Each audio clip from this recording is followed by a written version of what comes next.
Long ago, in the kingdom of Vardan, there ruled a cruel and arrogant king named Rudolf the Wicked. He despised his people, especially the poor, whom he called useless beggars. He taxed them heavily, mocked their suffering, and banished anyone who dared complain. His lords and advisors flattered him, but deep down, they feared and hated him. One day, while hunting in the forest, King Rudolf fell terribly ill. His body burned with fever, and his skin turned ashen. His royal physicians tried everything but failed to cure him. As days passed, the king grew weaker, and his once loyal courtiers began to abandon him. "Your Majesty is too sick to rule," muttered his advisors, slipping away one by one.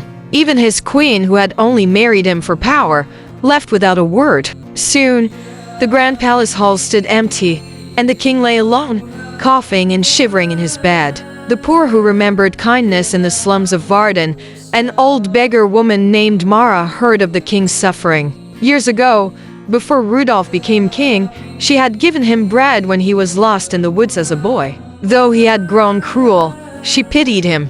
Gathering a few humble villagers, a farmer, a woodcutter, and a seamstress, Mara led them to the palace. The guards, who also despised the king, simply let them in. The poor folk tended to Rudolf with herbs, warm broths, and gentle care. The farmer brought honey to soothe his throat, the woodcutter lit a fire to warm him, and the seamstress stitched fresh blankets. Mara sat by his side, whispering, "Even the wicked deserve mercy."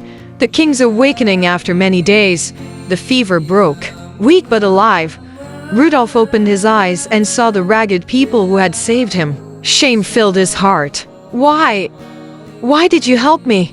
he croaked. Mara smiled softly. "Because no one should die alone, not even a king who forgot his people." Tears filled Rudolf's eyes. For the first time, he saw the suffering his cruelty had caused. When he regained his strength, he called for a grand feast, not for nobles, but for the poor. He abolished unfair taxes, shared his wealth, and ruled with kindness from that day on. And so, the kingdom of Vardan flourished, not because of a king's might, but because he finally learned. True greatness lies in the mercy you showed to those you once despised. Moral: power fades, but kindness is never forgotten.